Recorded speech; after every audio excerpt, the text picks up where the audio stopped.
Thank you for this opportunity. My name is Anna-Leena Holopainen, and I'm a PhD student at the FU. And actually, I first thought, well, I don't know how well my presentation will fit in between all the school-related topics, but the first talk of the day was about burnout, partly about burnout, and Jana just talked about chronic stress. So I thought, oh, well, luckily this falls nicely in between those. So I'll present a study that we did with my colleagues, Marije Verhagen, Carlos Schungel, Anne Tanner, and Miriam Oosterman, where we investigated the associations between mother's trait-like parenting stress, social support, and parental burnout during the pandemic. So as all of us know now, a bit more than 2 years, we've been living in the middle of the pandemic. For sure, these 2 years have been stressful for many of us, almost most of us in one way or another, but especially many parents have been struggling quite a lot because juggling between their many roles, oftentimes working from home while simultaneously taking care of their kids who maybe have not been able to go to daycare or even homeschooling their school-age children. And when we talk about stress among parents, there is a concept called parenting stress, which refers to stress that one experiences about her parenting. And if parenting stress lasts long, becomes, let's say, chronic, then it may lead to parental burnout, which is defined as a chronic imbalance between risks versus resources. And when we think about the impact of the pandemic on parents, we expect that especially those parents who already before the pandemic were more stressed, were possibly suffering from long-lasting parenting stress, that those are the ones who then also during the pandemic struggle more, are possibly at a higher risk for parental burnout. And although these two concepts, parenting stress and parental burnout, they're really similar, they are still not synonyms. So parenting stress is something that all of us parents can experience, at least on some levels, at least every once in a while parental burnout is really something more serious. So what is it then? There are 4 dimensions, at least what we understand theoretically in parental burnout. So the first picture being exhaustion, which can be both physical or mental.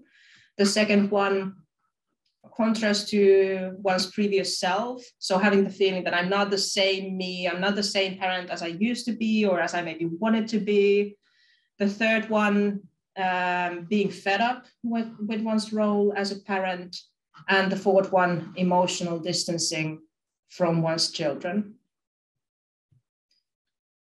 And as you can imagine, parental burnout is something that it really impacts the entire family. So for the individual self, it may lead to things like addictions or sleep problems.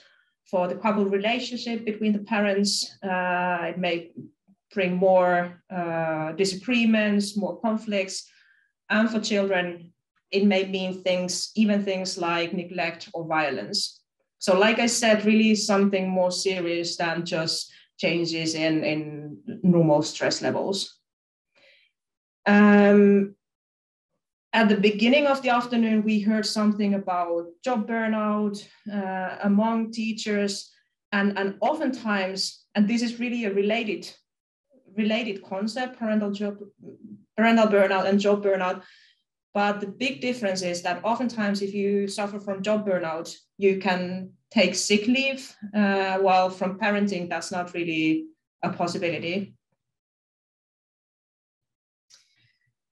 And like I said, parental burnout is defined as an imbalance between risks versus resources. Parenting stress, especially if it's long-lasting, that falls on the risk side, whereas social support is something that can be seen as a resource, something that hopefully, possibly may buffer against parental burnout. So here a bit about background and what we then did in our study.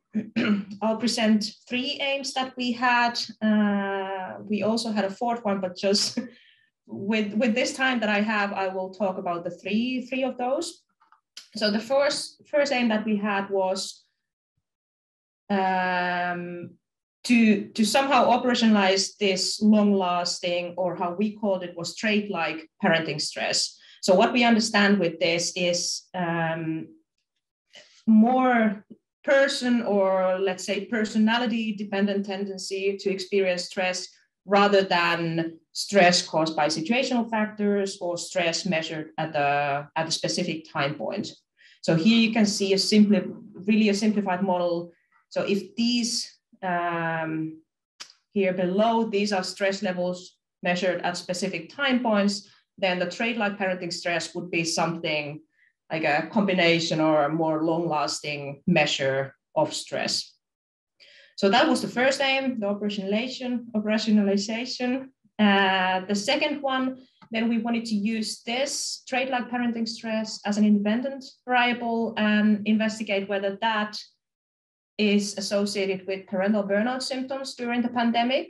So the trait-like parenting stress was measured before the pandemic, and then we wanted to look whether that's related to the parental burnout during the pandemic.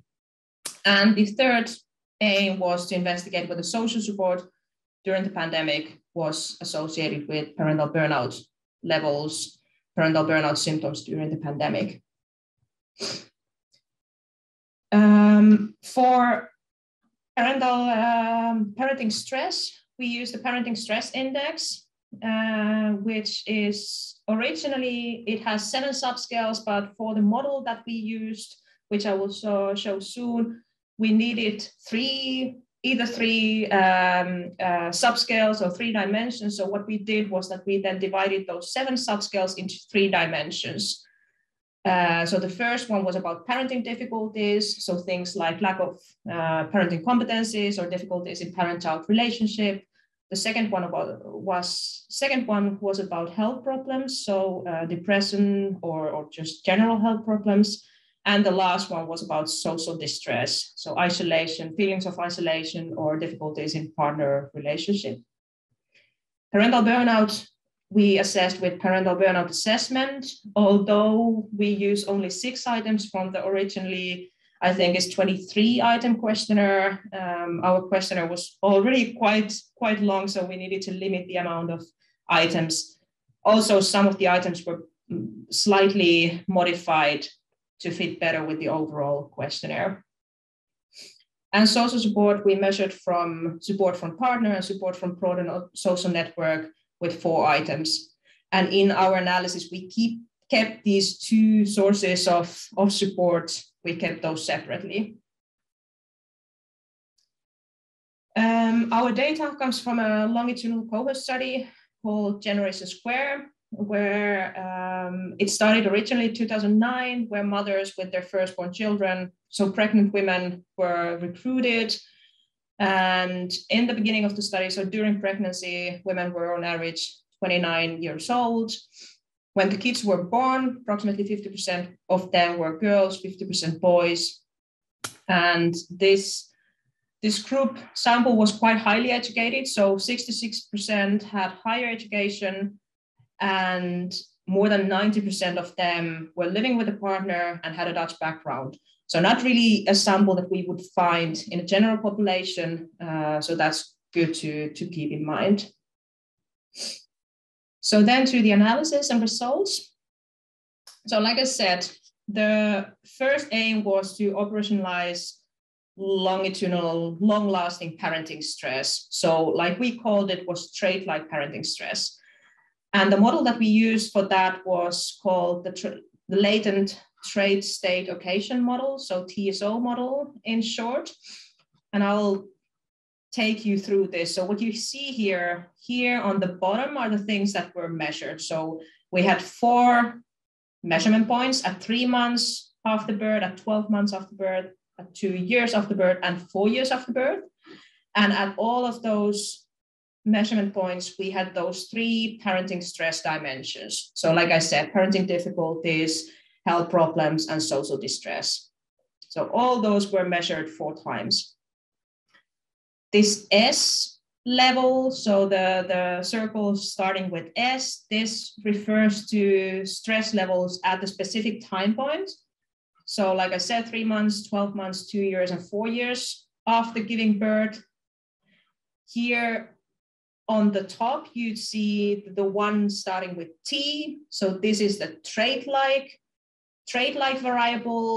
Like I said, it refers to sort of person or personality dependent tendency to experience stress. And as you can see, stress at a specific time point is caused partly because of the trait-like factor, so partly because of the just something that's in the person, let's say, and partly because of situational factors. So these O things, O circles in the middle, those are situational factors at those 4 time points.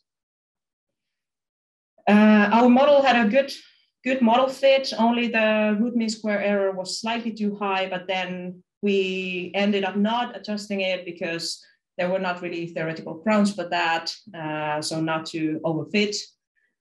And what we found was that at all these time points, all 4 time points, parenting stress was mostly caused by the trait-like factor and only partly because of situational factors. So trait-like factor had something like 60 to 78% impact on stress levels at the specific time point, while situational factors had only 22 to 40%. So quite lower, smaller impact. Then the second and third aim. So then here this trait-like variable, this was then the one that we used as an independent variable in the second research question. So we investigated, okay, is this trait-like, this person-dependent tendency to experience stress, is that related to parental burnout levels during the pandemic? So this association, and what we found was that it was significantly positively associated. And about social support, we also found that both social support from one's partner as well as from a broader social network was significantly, but then negatively related to parental burnout symptoms during the pandemic. Just to briefly mention, like I said, we also had a 4th aim where we investigated the moderation effect of social support, whether that possibly had a moderating effect, but actually we didn't, our results of that were not robust. So there isn't really more. What I can say about that is that it requires some further research. 5 more minutes. Oh, you're already at perfect. Great. Perfect. We are almost there. So, so to conclude, what we found was that parenting stress was mostly caused by the trait-like, so the person-dependent factor.